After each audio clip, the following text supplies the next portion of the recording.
दोस्तों middle east में जो आग लगी है वो अब 13 दिन पार कर चुकी है। धुआं अब भी साफ साफ दिख रहा है। लोगों की चीखें अभी भी रुक नहीं रही है। कोई ब्रेक नहीं है, कोई रुकावट नहीं है। ये लड़ाई अब सीधी सीधी एक बड़ी आग बन चुकी है। और इस आग के बीच अब एक नई बात सामने आई है। ईरान के प्रेसिडेंट मसूद पिजेस्कियान ने अपनी 3 साफ साफ शर्तें रख दी है।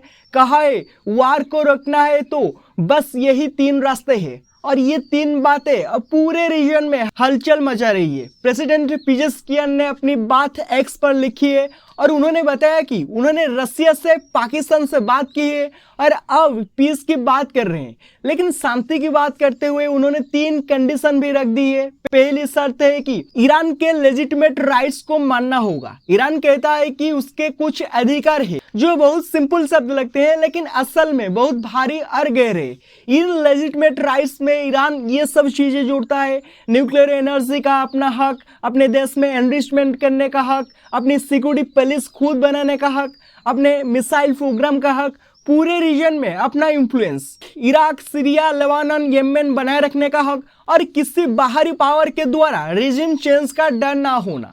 ईरान चाहता है कि ये अधिकार उससे कोई नहीं छीन सकता, ना अमेरिका और ना इजराइल। दूसरी शर्त है रिपोरेशंस। ईरान कह रहा है कि उसके सिटीज पर बम गिराए गए, लोग मारे गए, इमारत टूटी और इसका भुगतान चाहिए। रिपोरेशंस कोई नया कंसेप्ट नहीं है। वर्ल्ड वॉर के बाद भी देश एक दूसरे से कंपेंसेशन मांगते थे, अब ईरान भी वही मांग रहा है। तीसरी शर्त है फ्यूचर गारंटी। ईरान चाहता है कि यूनाइटेड नेशन और बड़ी पावर्स मिलकर एक साफ साफ रिटर्न गारंटी दे कि आगे ईरान पर कोई स्ट्राइक नहीं होगा, कोई न्यूक्लियर साइट नहीं उड़ाई जाएगी और कोई रिजिम चेंज प्लान नहीं बनाया जाएगा। ईरान बोल रहा है कि गारंटी चाहिए, लिखी चाहिए, वरना लड़ाई नहीं रुकेगी। सबसे बड़ा सवाल आता है कि ये फायर शुरू कैसे हुई। 28 फरवरी को यूनाइटेड स्टेट्स और इजराइल ने मिलकर ईरान के कई टारगेट्स पर बड़े एयर स्ट्राइक्स किए। इसके बाद ईरान ने भी जवाब दिया मिसाइल्स, ड्रोन्स और डायरेक्ट स्ट्राइक के साथ। इस ऑनगोइंग वार में अब तक 1200 से ज्यादा लोग मारे जा चुके हैं।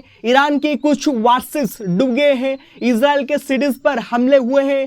यूएस बेसेस पर मिसाइल अटैक्स हुए हैं। ऑयल टैंकर्स को निशाना बनाया गया है और स्ट्रेट ऑफ हॉर्मुज लगभग बंद हो चुका है। ये कोई छोटी मोटी झड़प नहीं है, ये एक full scale high level conflict बन चुका है।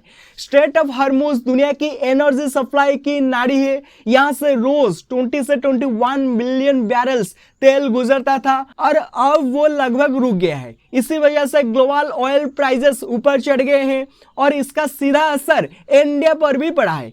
इंडिया को तेल की कमी से तेज झटका लगा है, प्राइसेस बढ़ गए। लेकिन इस बीच इंडिया ने की इमीडिएट स्ट्रैटेजी अपनाई। उसने रसिया से ऑयल इंपोर्ट बढ़ा दिए। पहले इंडिया रसिया से 8 लाख से 1 मिलियन बैरल्स एक दिन में ले रहा था, लेकिन कॉन्फ्लिक्ट के बाद ये बढ़कर 1.5 बैरल्स पर डे हो गया। ये आंकड़े सिर्फ ट्रैकिंग डाटा से सामने आए हैं। मतलब हॉर्मुज बंद तो इंडिया ने रास्ता बदल लिया, रसिया से सप्लाई बढ़ा ली, लेकिन ये टेम्पररी सॉल्यूशन है। अगर वार लंबी चली तो इंडिया को बड़ा नुकसान होगा। अब ईरान से लेजिटिमेट राइट्स की बात करें, प्रेसिडेंट पिजेस्कियान ने राइट्स की पूरी लिस्ट नहीं बताई, लेकिन ईरान की पुरानी पॉलिसीज को देखकर एनालिस्ट बताते हैं कि ईरान के हिसाब से ये राइट्स न्यूक्लियर प्रोग्राम का हक, डोमेस्टिक सॉवरेनिटी जिसमें रिजिम चेंज की कोशिश ना हो और सैंक्शंस कम हो, मिसाइल प्रोग्राम का हक और अपने बॉर्डर्स पर रेस्पेक्ट शामिल है। These are the points US और इजराइल मानने को तैयार नहीं होते, इसीलिए नेगोशिएशन बहुत मुश्किल है। अब रसिया की भूमिका देखें तो रसिया खुद वार में हिस्सा नहीं ले रहा है, लेकिन अमेरिका मीडिया की रिपोर्ट्स के अनुसार रसिया ईरान को यूएस बेसेस,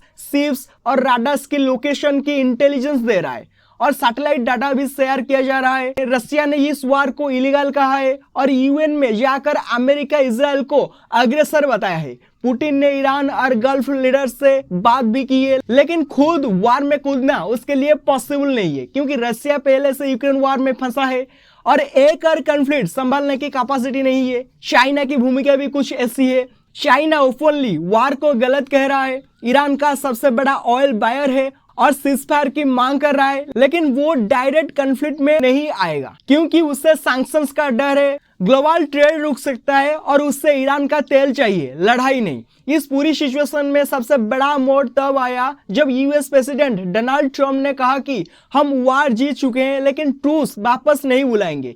ये स्टेटमेंट ग्राउंड रियलिटी में मेल नहीं खाता, क्योंकि दोनों तरफ से हमले जारी है। ईरान बैक डाउन नहीं कर रहा, इजराइल लगातार हमला कर रहा है। इसके बावजूद ईरान बेहद कॉन्फिडेंट दिखाई दे रहा है। सुप्रीम लीडर्स मारे जा चुके हैं, तेहरान पर बमबारी हुई, कई सिटीज टूट गए, लेकिन ईरान फिर भी पीछे नहीं हट रहा। इसका कारण है कि ईरान की मिसाइल कैपेसिटी बहुत बड़ी है। ईरान बार बार कह रहा है कि उसके पास महीनों की मिसाइल सप्लाई है और यूएस तथा इजराइल को पता भी नहीं है कि ये सप्लाई कहां हिडन है।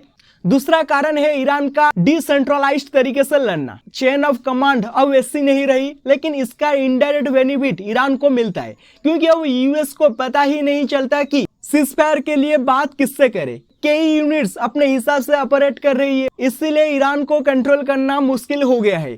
तीसरा कारण ये है कि ईरान को लगता है कि अब उसके पास लॉस करने को बचा ही क्या है। सिटीज को डैमेज हुआ, लीडरशिप पर हमला हुआ, इसीलिए उसके लिए रिट्रीट करने का कोई मतलब नहीं है। ईरान कह रहा है हमारे पास मिसाइल से हम फायर कर सकते हैं, यही हमारा लीवरेज है। अब सवाल है कि ये लड़ाई कहां जाएगी। ईरान 3 कंडीशंस रख चुका है। यूएस और इजराइल इन कंडीशंस को मानने के लिए तैयार नहीं है। रशिया चाइना सिर्फ स्टेटमेंट दे रहे हैं। इंडिया ऑयल क्राइसिस की मार झेल रहा है। गल्फ स्टेट्स टेंशन में है। पूरी दुनिया देख रही है कि ये कॉन्फ्लिक्ट कहीं अफगानिस्तान 2 या इराक 2 ना बन जाए।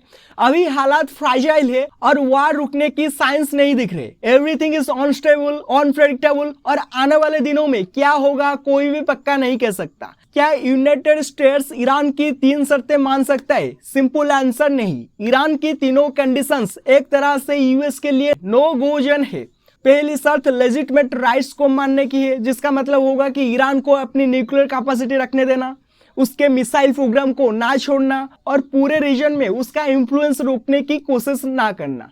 ये सब चीजें यूएस कई देशों को से रोकने की कोशिश कर रहा है, इसलिए पहली शर्त वो नहीं मानेगा। दूसरी शर्त कंपेंसेशन की है, लेकिन यूएस किसी भी मिडिल ईस्ट देश को पैसा नहीं देता, उल्टा कई बार खुद पैसा वसूलता है, इसीलिए ये भी इम्पॉसिबल है। तीसरा शर्त फ्यूचर में अटैक ना करने की रिटर्न गारंटी की है, लेकिन यूएस किसी को भी दुनिया में ऐसी गारंटी नहीं देता। ये उसकी ग्लोबल पॉलिसी के खिलाफ है। मतलब 3 में से एक भी शर्त ऐसी नहीं है जो यूएस को एक्सेप्टेबल हो।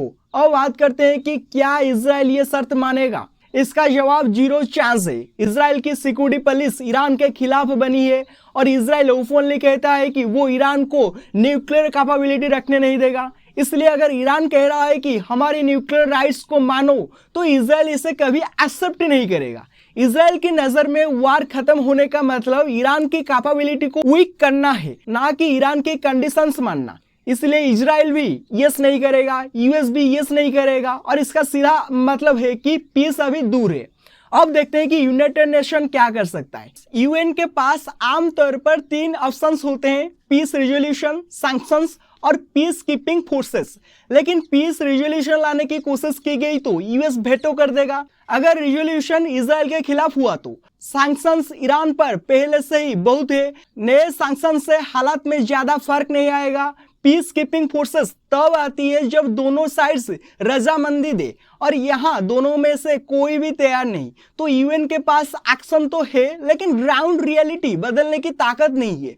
अब बात करते हैं इंडिया पर असर की। स्ट्रेट ऑफ हॉर्मुज लगभग बंद है, ऑयल सप्लाई गिर गई है और डिमांड वही है, इसीलिए ऑयल प्राइसेस आसानी से 100 प्लस जा सकते हैं। इंडिया लगभग 85% ऑयल इंपोर्ट करता है, तो इकोनॉमी पर सीधा दबाव पड़ेगा। ऑयल महंगा होने से डॉलर की डिमांड बढ़ेगी और रूपी वीक होगा, जिसमें इन्फ्लेशन ऊपर जाएगी। पेट्रोल डीजल महंगे, ट्रांसपोर्ट महंगा, फूड आइटम्स महंगे। इंडिया पहले ही रशिया से ऑयल इंपोर्ट बढ़ा चुका है, और अगर वार चला तो डिपेंडेंस और बढ़ेगी। साथ ही मिडिल ईस्ट में लाखों इंडियन वर्कर्स है, यूएई, कतर, सऊदी, ओमान, और अगर रीजन अनस्टेबल हुआ तो इवैक्यूएशन जैसी स्थिति भी बन सकती है। अब देखते हैं कि अगले 10 दिनों में क्या हो सकता है। सबसे ज्यादा पॉसिबल सिनेरियो ये है कि लिमिटेड वार जारी रहे। इजराइल ईरान के मिलिट्री साइट्स पर स्ट्राइक करता रहेगा, ईरान रिटेलिएशन करता रहेगा, यूएस सीमित तौर पर सपोर्ट करेगा, रशिया और चाइना सिर्फ स्टेटमेंट्स देंगे और लड़ाई में नहीं उतरेंगे, जबकि ऑयल प्राइसेस और इंस्टेबिलिटी बढ़ती रहेगी।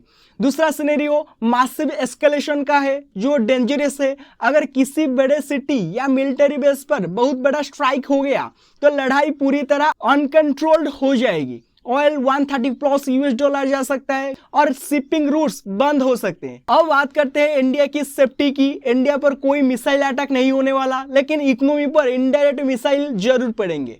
Oil prices, exchange rates, inflation, trade routes और NRIS की सेफ्टी, ये सब फैक्टर्स प्रभावित होंगे। सिंपल वर्ड्स में इंडिया की सिचुएशन ये कि इंडिया इस वार को रोक नहीं सकता, लेकिन वार का असर इंडिया पर बहुत पड़ेगा। इस वीडियो को यही एंड करते हैं। वीडियो पसंद आया तो वीडियो को लाइक कीजिए, शेयर कीजिए, चैनल को सब्सक्राइब कीजिए। Thank you, have a good day. मिलते हैं नेक्स्ट वीडियो में।